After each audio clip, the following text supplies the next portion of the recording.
최혜병 사건의 진실이 밝혀져서 억울함을 풀 수 있도록 우리 그 추모의 뜻을 담아 묵념을 하고 시작하도록 하겠습니다. 일동 묵념.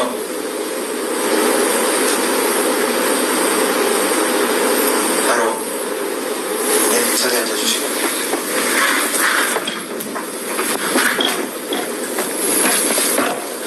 제22차 최고위원회의 시작하도록 하겠습니다. 먼저 허은하 감독님 그 말씀 드리겠습니다. 네, 7월 19일입니다. 20살 해병대원이 실종자 수색 작전에 나섰다가 순직한 지 1년이 되었습니다. 이 안타까운 죽음의 진실을 밝히고 책임자를 처벌하는 것은 국가의 의무입니다. 그러나 지난 1년간 정부는 뭘 했습니까? 청년의 죽음 앞에 은폐와 직무유기, 거부권만 남발했습니다. 마땅한 책임을 방기한 정권에 이제는 국민이 책임을 물을 차례입니다. 제가 휴가 일정 등으로 오랜만에 뵙습니다. 이제 더욱 열심히 일해야겠죠. 특히 가정사와 관련해서 따뜻한 위로의 말씀 전해주신 분들께 이 자리를 빌어 다시 한번 감사 인사드립니다. 최고위 시작하겠습니다. 헌재에서 헌법 불합치 판정을 받았는데 국회가 손보지 않고 방치하고 있는 법률이 30건이 넘습니다. 대표적으로 최근 논란이 된 낙태죄가 있고 선거법이 있습니다. 선거법이 개정되지 않아서 지난 총선을 앞두고 대한민국 전역이 정치 현수막 무법지대로 위험천만이었습니다. 제가 21대 국회 때 제일 먼저 만든 법이 일하는 국회법이었습니다. 상임위별로 전체 회의는 매달 2회, 법안 소위는 3회 이상 개최하도록 의무화했습니다. 제대로 지킨 상임위 하나도 없습니다. 국회가 자기가 만든 법조차 이행하지 않습니다. 미래 세대에게 엄청난 재정적 부담을 안겨줄 연금개혁 문제는 여야가 사소한 수치와 명분을 놓고 밀당을 거듭하다가 결국 21대 국회를 넘겼습니다. 하루 수백억씩 누적 적자가 쌓여가는 중입니다. 요양병원 간병비에 건강보험을 적용하는 법안은 여야가 21대 총선에 똑같이 제기했던 공약이었지만 해당 상임위에서 법안 소위 논의조차 않은 채 폐기되었습니다. 22대 국회는 최악이었다는 21대 국회를 벌써 넘어서고 있습니다. 아직 개원식조차 열리지 못하고 있습니다. 최악을 넘어 극악입니다. 할 일은 쌓여 있는데 정치는 놀고 있습니다. 자기들끼리 저주의 구판을 벌이는 중입니다. 국민의힘 전당대회에서 벌어지는 꼴을 보면 이제는 양두구육이라는 사자성어마저 아깝습니다. 정말 목불인견입니다. 눈뜨고는 볼 수 없을 지경입니다. 이번 휴가 기간 각계 국민을 두루 만났습니다. 저런 것들을 믿고 정권을 맡겼다니 하면서 고개를 절레절레 젓는 국민이 태반이었습니다. 민주당의 전당대회도 마찬가지입니다. 그냥 황제 추대식이나 마찬가지인 전당대회는 해서 뭐 하겠다는 건지 모르겠습니다. 염치와 도리를 잃어버린 정치입니다. 제발 일하는 정치를 합시다. 제발 일 좀 합시다. 국민이 포기해버린 정치를 다시 일으켜 세울 수 있는 방안을 개혁신당이 구체적으로 제시해 나가겠습니다. 이상입니다.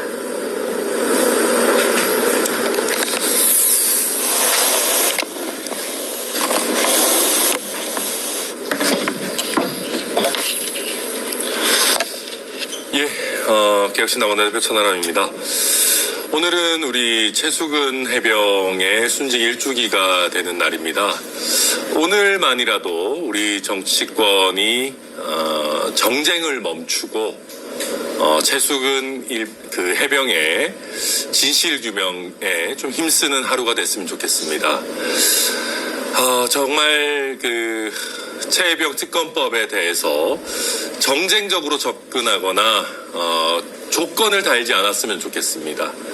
한동훈 후보님, 최수근 해병의 진상 규명이 그렇게 중요하고 최수근 상병 특검법에 찬성하신다면 거기에 본인의 당대표 당선이라고 하는 조건을 달 필요가 있습니까?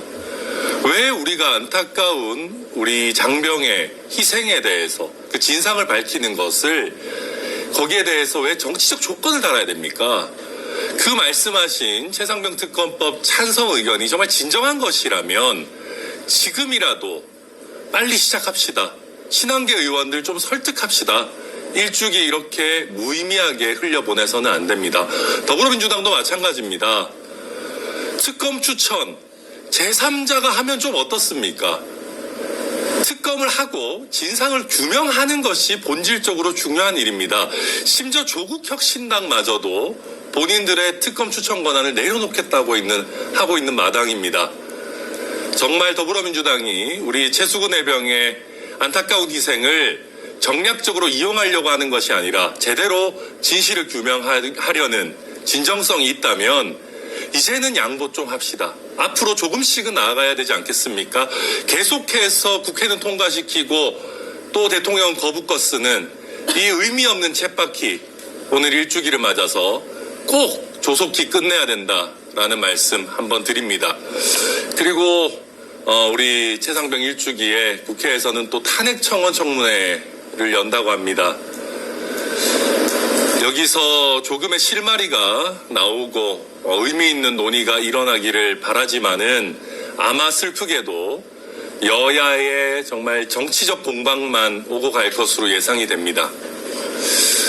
정부 여당도요, 그렇게 거리낄 것이 없고 숨길 게 없고 외압도 없었고 경로도 없었다면 좀 제대로 열어놓고 국민 앞에 똑바로 공개하십시오. 야당도 정치적으로 탄핵을 위해서 공격할 것이 아니라 진실을 찾기 위한 노력을 오늘만이라도 좀 기울여 주시기를 바라겠습니다. 저희 개혁신당은 우리 국군 장병의 안타까운 희생이 정치의 소용돌이에 휩쓸려가서 아무 성과도 남지 않는 그런 불행한 일이 생기지 않도록 누구보다 중심을 잡으면서 나아가겠습니다.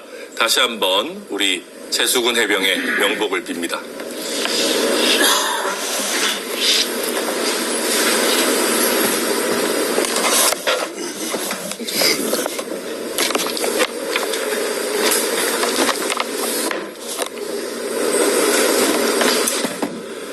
이기인입니다. 최수근 상병 순직 일주기입니다. 지난 1년 동안 무엇이 바뀌었습니까? 누가 저 젊은 해병을 구명조끼도 없이 강물에 뛰어들게 했나? 이 한 문장의 의구심은 눈덩이처럼 불어나서 이제는 권력의 수사 외압을 가리키고 있습니다. 그러나 진실 규명은 요원해 보입니다. 박정훈 대령은 항명죄 혐의로 재판을 받고 있고 대대장 등 6명의 관계자는 과실치사 혐의로 송치됐지만 사건의 이첩과 회수 과정의 개입 의혹 그리고 권력의 간섭 외압 의혹 무엇보다 임성근 사단장의 구명 로비 의혹의 실체를 밝히는 일은 단 한 발자국도 나아가지 못했습니다. 또한 진실을 밝힐 특검 처리는 정치권에서 한없이 공전하고 있습니다. 젊은 해병의 억울한 죽음 앞에 특검법 처리 하나 하지 못하고 고위 관계자, 책임자가 아닌 실무자의 선에서만 꼬리가 잘린다면 그 어떤 젊은이가 자부심을 가지고 국가를 위해 영예로운 복무에 임하겠습니까? 정의의 구현은 멀어 보이지만 우리 정치권이 반드시 해야만 하는 소명입니다. 저는 단언컨대 최수근 상병의 순직 사건에 정부의 개입 실체가 드러난다면 이 사건이야말로 정부의 종말을 앞당길 트리거가 될 것이라고 봅니다. 우리 개혁신당은 이념과 진영에 관계없이 최상병 사건의 특검이 관철되고 권력의 개입 진실을 명명백백 밝히는데 온 힘을 다할 것입니다. 다시 한번 최수근 상병의 명복을 빌며 반드시 정의가 실현될 수 있도록 노력하겠습니다. 이상입니다.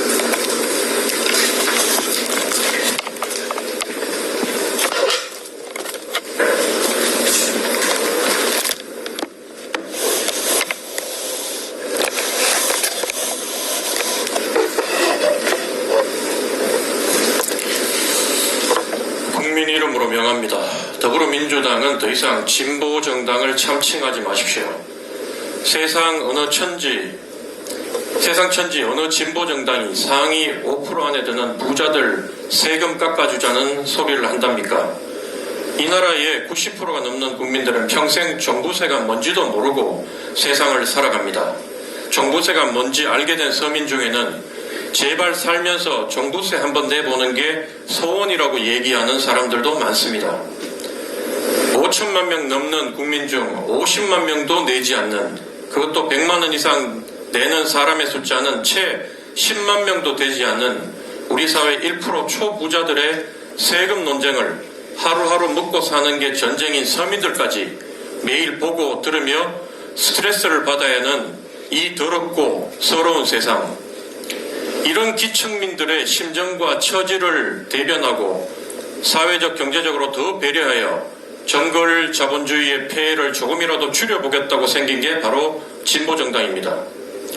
이 나라 보수정당이야 자유주의, 시장경제란 미명하에 대놓고 부자와 기득권 편을 들어온 게 어제 오늘 얘기가 아니지만 소위 말하는 진보정당은 자본과 권력을 선점한 소수 기득권 세력의 무한정한 자유의 행사를 일정 부분 제어하여 사회적 약자들에게도 공동체를 유지하며 살아갈 희망을 주는 게 당신들 진보주의자들의 존재의 이유가 아니냐 말입니다. 하지만 이젠 더불어민주당이 무슨 진보정당이냐란 말은 이미 이 나라 진보정당들 사이에서 파다하게 퍼진 얘기입니다. 심지어 빨갱이를 입에 달고 사는 수구 극단주의자들을 빼면 보수정당 사람들조차 대북 정책에서나 조금 차이가 나지 정책적인 면에서 보면 민주당이나 우리나 크게 다를 바 없다는 말을 합니다.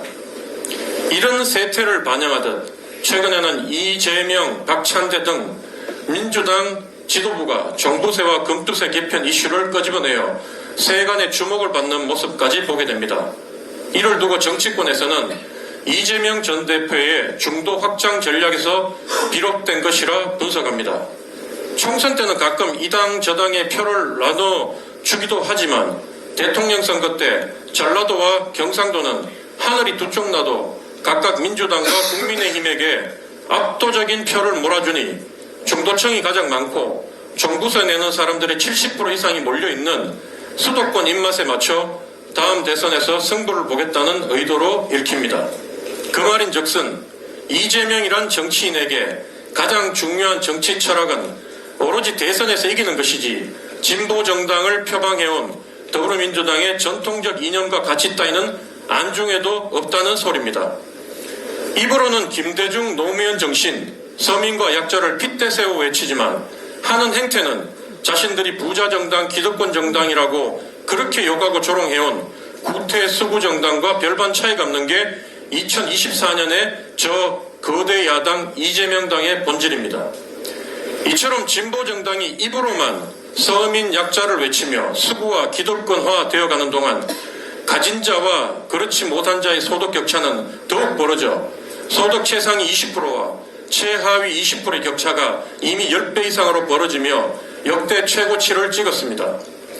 코로나19 팬데믹을 거치며 서민들이 직장을 잃고 근로소득이 줄어드는 동안 부자들은 부동산과 금융자산으로 가파르게 재산이 불어났기 때문입니다. 2인 기준으로 7평 미만의 공간에 사는, 그래서 최소한의 인간적인 삶도 영위하지 못하는 이 나라 국민이 무려 106만 가구, 아직도 200만 명 이상이 된다는 현실을 이재명 대표와 더불어민주당이 정녕 몰라서 저렇게 종부세 타령을 하는 것인지, 아니면 설마 알고도 저러는 것인지 요즘 저는 그게 가장 궁금할 따름입니다. 이상입니다.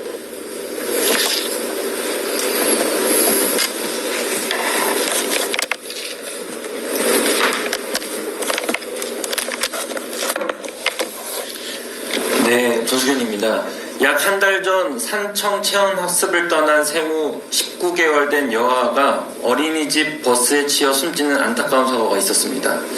주차장에서 발생한 이 사고는 큰 슬픔을 안겨주었습니다.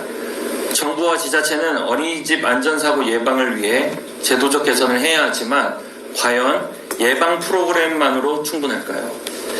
초등학교 교실을 떠올려 봅시다. 과거 국민학교 시절에는 오전반, 오후반으로 나누어진 이부제 수업이 있었고 한 반에 60명씩 수업을 듣기도 했습니다. 아마 많은 선배들께서 생각이 됐을 텐데, 그러나 현재 초등학교 한 학급당 평균 학생 수는 약 20명입니다. 저출산 시대에 맞춰 자연스럽게 한 학급당 학생 수가 줄었습니다. 영유아 보육 환경은 어떨까? 변함이 없습니다. 보육교사 대비 아동 비율은 교사 1명당 만 0세는 3명, 만 1세는 5명, 만 2세는 7명, 만 3세는 15명, 만 4세는 20명입니다. 상상해 보십시오. 만 3세 아이 15명을 보육교사 혼자 돌보는 것이 교육의 질을 낮출 뿐만 아니라 사고에 관련해서 모든 책임을 교사에게 전가하고 있는 실태입니다. 아시는지 모르겠지만 6월 27일 유보통합이 되었습니다. 국가에서 아주 시끄럽게 준비했던 유보통합이 결국 되었을 때는 굉장히 조용한 상태로 유보통합이 되었습니다. 대한민국의 이슈가 너무 많아 유보통합 되었는지도 모르시는 국민께서도 많으실 것 같습니다. 다시 한번 말씀드리겠습니다. 6월 27일 날 유보통합이 되었습니다. 한 가지 아쉬운 점은 지자체와 교육청은 교통정리가 아직 되어 있지 않고 현장은 지역 특수성을 지닌 사업들이 사라질까 우려를 하고 있습니다. 다행히도 정부가 발표한 유보통합 5대 상향 평준화 과제에서 교사대 아동 비율 조정이 있었습니다. 다행입니다만 육아휴직 1년에서 1년 6개월로 연장하겠다고 발표한 것이 무산되었을 것을 생각하면 거짓말을 많이 하는 정부를 생각하면 경로만 하는 정부를 생각하면 안심하긴 이릅니다. 이번에는 말뿐인 정책이 되지 않기를 바랍니다. 교사대 아동 비율 축소합시다. 핵심은 상생입니다. 어린이집들 간의 무한 경쟁을 막고 교사대 아동 비율을 축소에 따른 표준 교육률을 상향 평준화해야 합니다. 더 나아가 3세에서 5세만 지원되는 식비 역시 0에서 2세까지 확장시켜야 합니다. 물론 앞서 말씀드린 산청 체험학습 만 19세 사망 사건은 교사가 보육할 아이가 많아 생긴 문제라고 단언하기는 어렵습니다.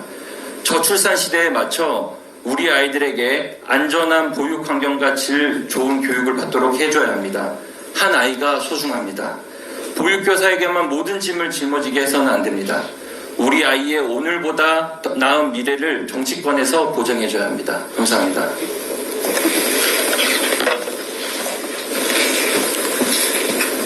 네, 회의를 비공개로 전환하겠습니다. 오늘 여러분 협조 부탁드리겠습니다.